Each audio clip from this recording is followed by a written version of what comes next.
obrigado. Então, aqui, ó. Tô brincando. Não vou fazer isso, não. Vocês pensaram, né? Ah.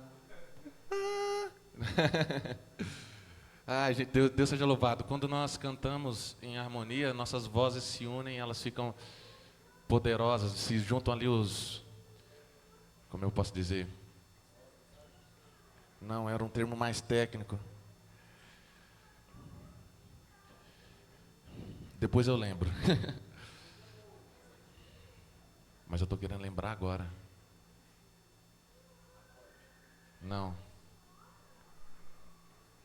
Esqueci. Gente, estudei isso o ano inteiro.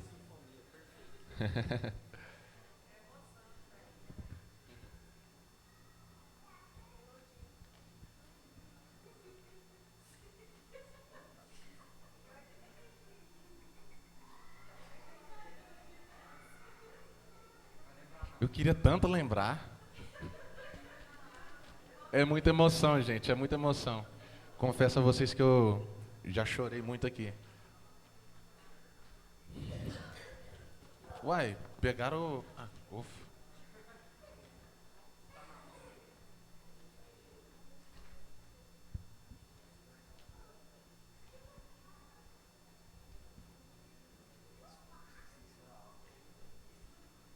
Irmãos, a mensagem recomeço, né?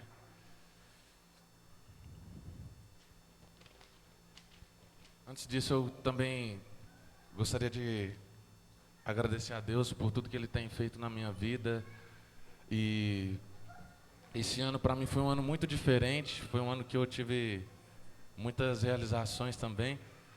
E eu lembro que eu sempre pedi a Deus, em todas as minhas orações, eu orava a Deus dizendo: Deus, me usa mais. Eu quero ser usado pelo Senhor. Eu quero ser como uma espada de dois gumes, não sei como eu posso dizer.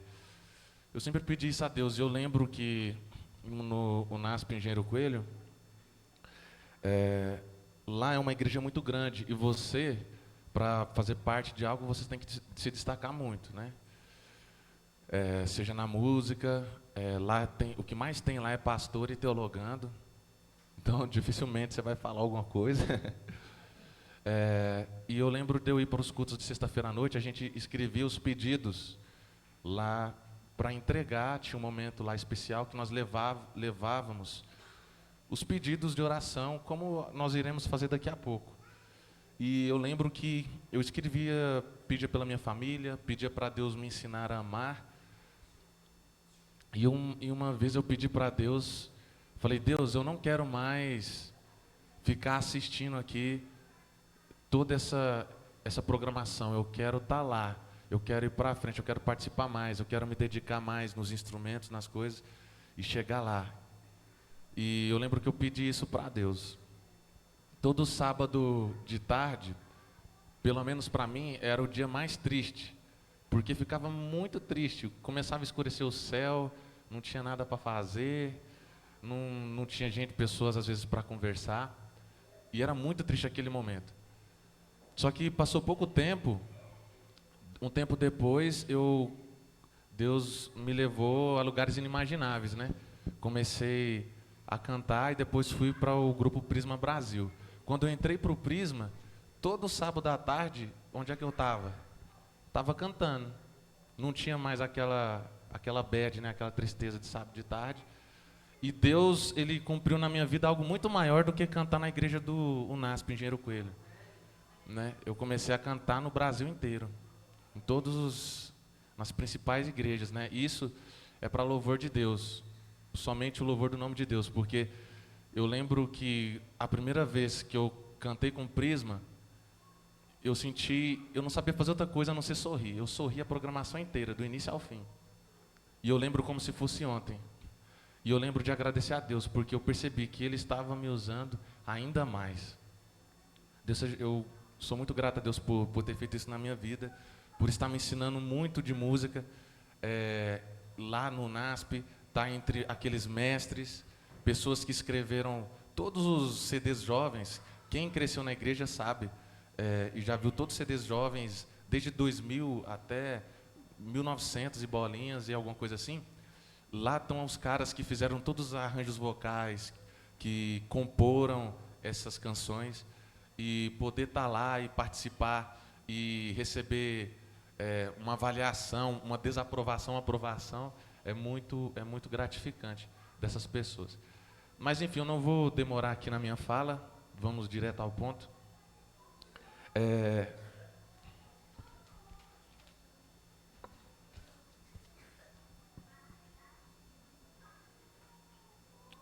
Recomeço. Sabe, o recomeço na Bíblia, ele pode ser retratado de 3 formas. Eu vou separá-las aqui. O recomeço ele pode ser a esperança e a redenção. Como aconteceu com o jovem na Bíblia que, amado pelo pai, odiado pelos irmãos, foi vendido como escravo, mandado para o Egito, e lá de prisioneiro ele se tornou governador do Egito. Esse é o José do Egito, né? Redenção, esperança. O recomeço, ele pode ser também visto na Bíblia como perdão, como é contada na parábola do filho pródigo. O perdão, ele nos faz recomeçar. O filho pródigo, ele saiu de casa, ele gastou toda a sua herança, tudo que tinha, e mesmo assim, ao retornar para casa, o seu pai lhe perdoa, e ele tem a oportunidade de recomeçar. Outra forma que vemos o recomeço na Bíblia é através da transformação. E quando se fala em transformação, não tem outra pessoa que eu penso que não seja... Quer dizer, a primeira que eu penso é Saulo de Tarso, né? Que depois se tornou Paulo. Ele teve uma grande transformação. Um aluno, um professor que estudava com os melhores mestres da palavra, mestre Gamaliel, Saulo, que defendia a causa de Deus com garras, com dentes e unhas, que matava todos os cristãos porque ele tinha convicção de que o que estava fazendo era certo. Mas, de uma forma concreta, física, Deus intervém na vida de Saulo e ele adota Saulo para si e o chama de Paulo. E ali ele recebe visões, ele recebe uma varada de Deus e ele continua depois a sua jornada agora como nova pessoa. Ele teve um recomeço.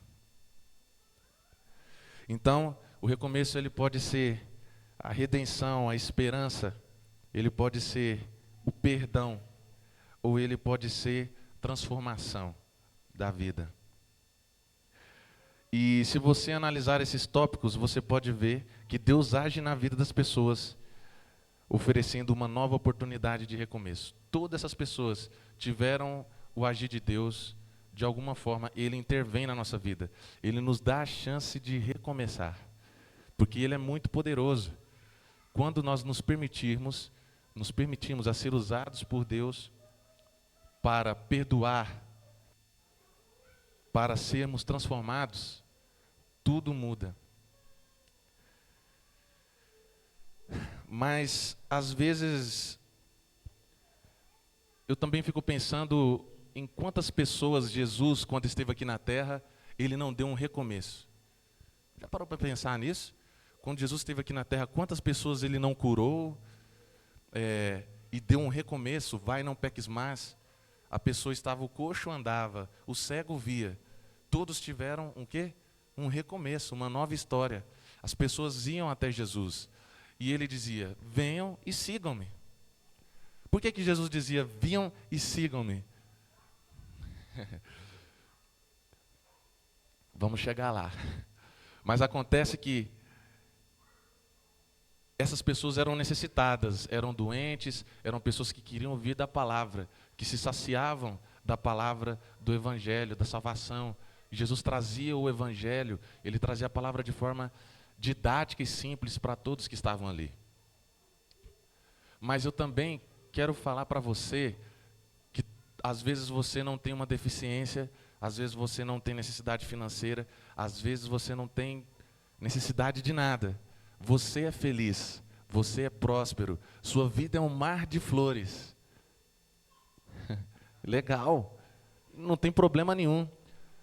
Sua vida é um mar de flores, tudo está muito bem, você não tem problema nenhum. Jesus diz para você, sabe o quê? Vem e segue-me. Se tua vida é tão linda, se está tudo muito bom, mas falta algo, ainda falta algo. Vem e segue-me. Jesus diz, vem e segue-me. Sabe por quê? Porque acabamos de ver aqui que não existe recomeço sem Cristo. Porque Cristo, ele é a esperança. Cristo, ele é a nossa redenção. Cristo, ele é o perdão. E Cristo, ele que transforma, ele que traz a transformação genuína. Essa é a palavra-chave, é Cristo. Por isso Cristo dizia, vem e segue-me. Não adianta você estar curado e não me seguir. Não adianta eu resolver os seus problemas e você não me seguir. Venha e segue-me, porque Ele é a água e o pão da vida. Nada mais pode se saciar para sempre, porque a nossa vida, ela é o quê? Ela é passageira. Desculpa se você acha que a sua vida termina por aqui. Eu prefiro ser ignorante e achar que tem algo mais, porque eu não quero marcar o dia da minha morte. Eu tenho certeza da redenção em Cristo, porque nós fomos criados para viver. Nós fomos criados para viver. Cristo, Ele é o nosso recomeço. Eu poderia muito bem terminar aqui. Cristo é o nosso recomeço. Sabe, vamos abrir aqui, você que está com a Bíblia agora, Marcos 8, versículo 36 a 37.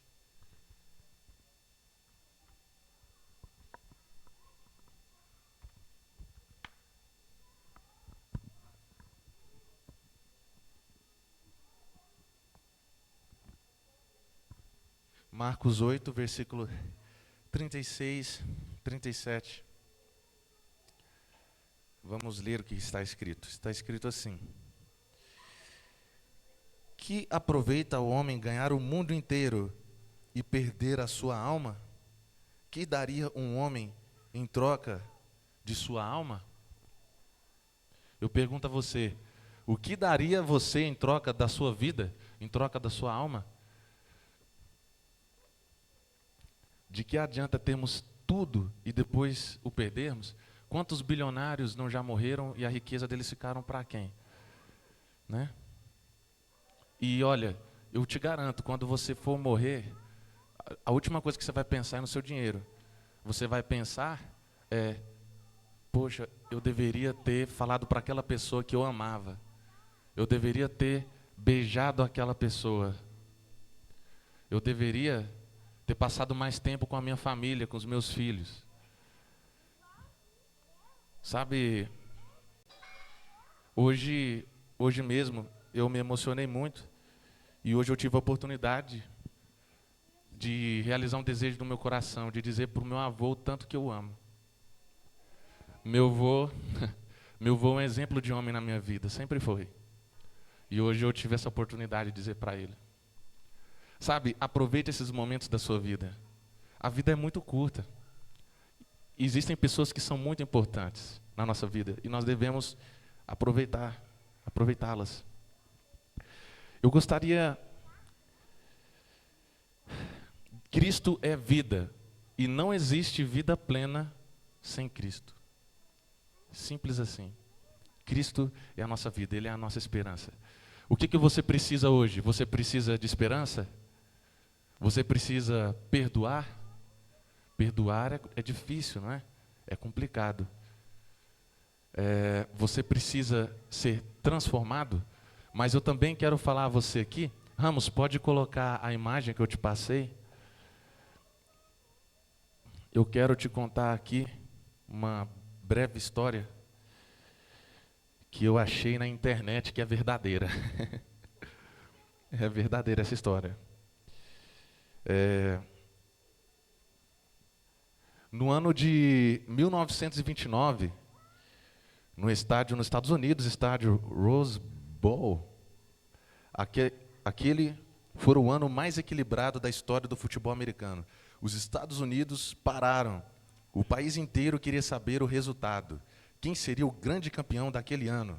O futebol americano, né? Melhor ataque contra melhor defesa, tudo muito equilibrado.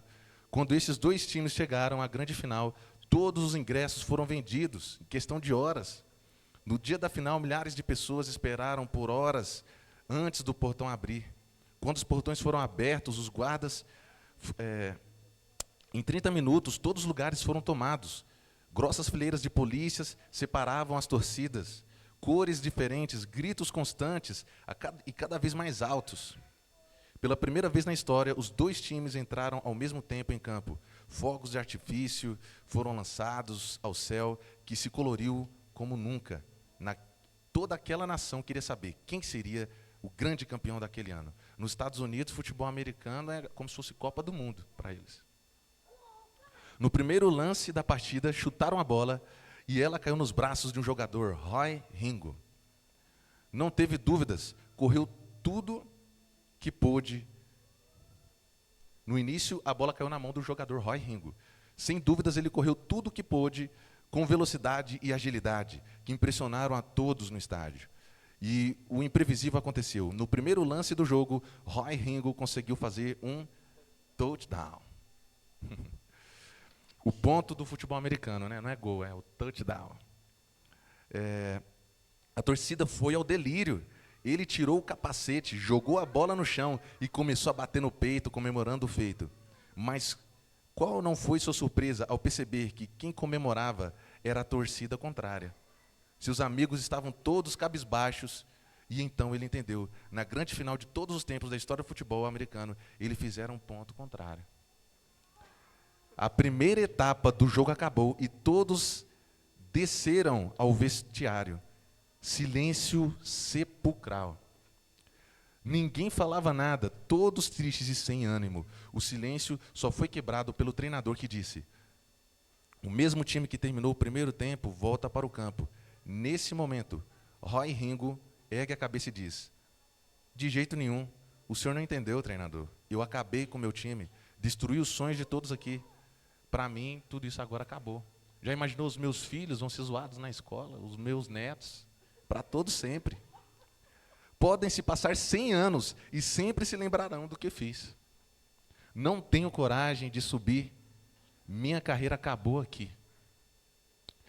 A história diz, com o clima tenso e denso, o treinador abaixou-se no nível do jogador e disse: filho, o jogo ainda não acabou.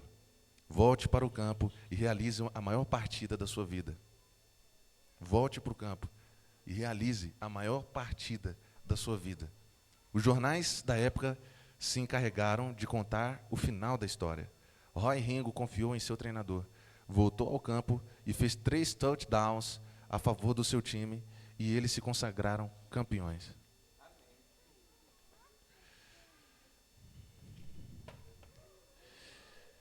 Sabe, às vezes você pode se identificar um pouco com essa história. Às vezes você pode ser igual a Roy Ringo, que tudo está acabado, a sua reputação está lá embaixo. Você foi marcado com um X na sua testa, você pecou, você fez algo errado e todo mundo está te julgando. E você está carregando isso aí, sabe? E você não consegue ter esse recomeço que nós estamos falando aqui. Está me entendendo? Eu não sei pelo que você está passando. Às vezes você está passando por uma situação tão complicada assim. E você fica preso naquilo, porque você não consegue sair desse poço. Parece que é impossível. O treinador disse para Roy: volte para o campo e dê tudo de si, continue lutando. Mas eu vou fazer uma ligação dessa história de Roy Ringo com a de Paulo. Vocês conhecem a história de Paulo, que antes era Saulo. Você sabe o que ele fazia quando lá falava Saulo perseguia os cristãos? Você acha que ele só corria atrás deles? Não. Ele os matava, ele os torturava. Saulo era o terror dos cristãos. Sabe, mas um dia Deus se interviu na vida de Saulo. E ele mudou por completo. E aí, como é que você me diz? Como que Saulo, que agora é Paulo, conseguiu continuar a vida dele com a consciência limpa? Depois de tudo que ele fez. Como que ele conseguiu continuar fazendo aquilo? Imagina a culpa que Paulo, não deveria estar carregando ali nos seus ombros. Como que ele ia sair daquele poço quando ele descobriu de tudo que ele fez? Então, eu convido a vocês a abrir Isaías 43, versículo 18 até o 21. Essa palavra é poderosa. Acompanhe comigo.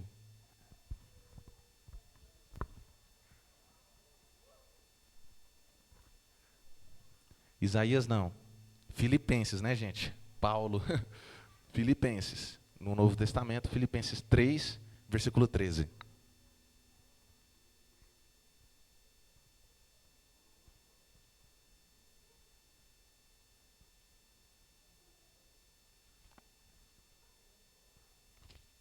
Em Filipenses 3, versículo 13,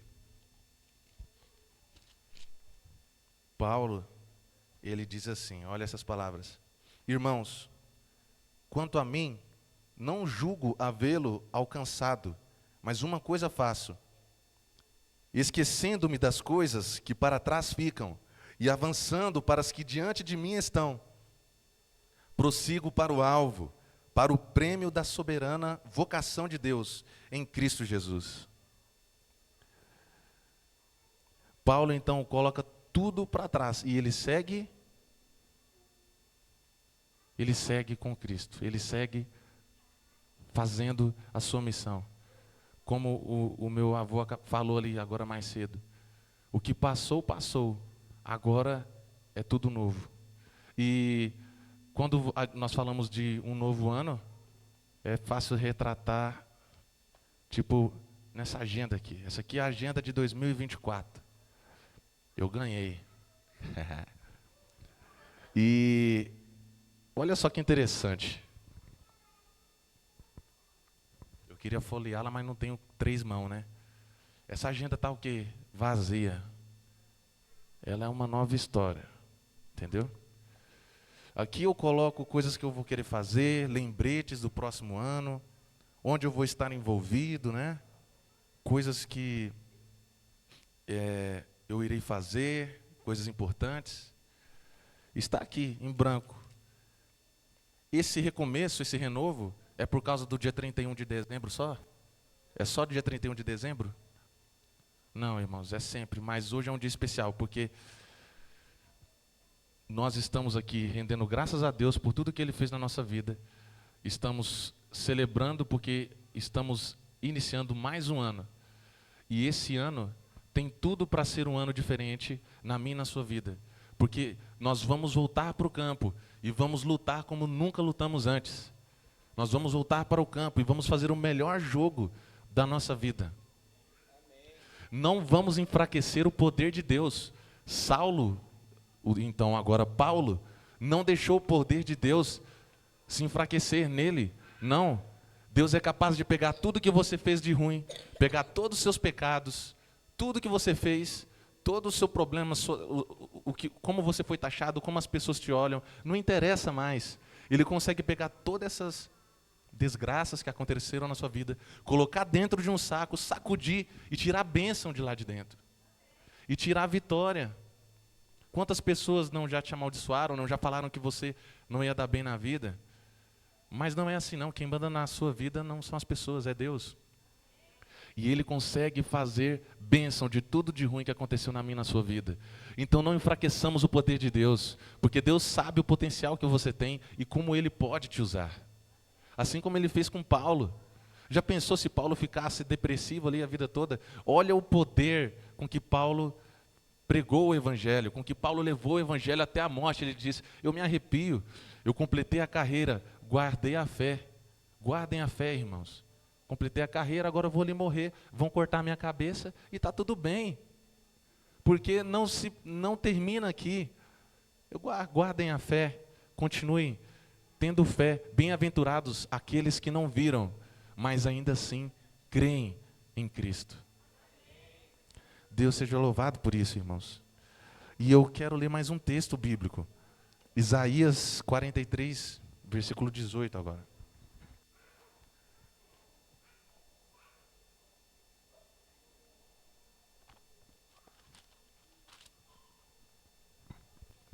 Isaías 43, versículo 18. Até o 22. Está escrito assim: não vos lembreis das coisas passadas, nem considereis as antigas. Eis que faço coisa nova, que está saindo à luz. Porventura não o percebeis? Eis que porei um caminho no deserto e rios no ermo. Os animais do campo me glorificarão, os chacais e os filhotes de avestruzes, porque porei água no deserto e rios no ermo, para dar de beber ao meu povo e ao meu escolhido, ao povo que formei para mim, para celebrar o meu louvor. Contudo, não me tens invocado, ó Jacó, a mim, e de mim te cansaste, ó Israel. Até aqui já está bom, já vai entrar em outra parte. Deus fala: veja tudo o que eu já fiz a vocês. Confiem que eu tenho preparado coisas melhores para vocês, coisas que vocês não podem imaginar. E não é novidade para nós que Deus ele está de braços estendidos, com a mão estendida, para derramar as bênçãos sobre nossa vida. Só precisamos estar lá, na hora e no momento certo. E qual que é a hora e o momento certo? É no primeiro lugar. Quando colocamos Cristo em primeiro lugar. Não é fácil, é uma luta diária. E quando estamos no momento e no lugar certo, que é quando nos levantamos e colocamos Cristo em primeiro lugar, quando vimos ao santo templo louvá-lo e adorá-lo, quando guardamos e separamos um dia para louvá-lo, Ele derrama bênçãos sobre nossa vida.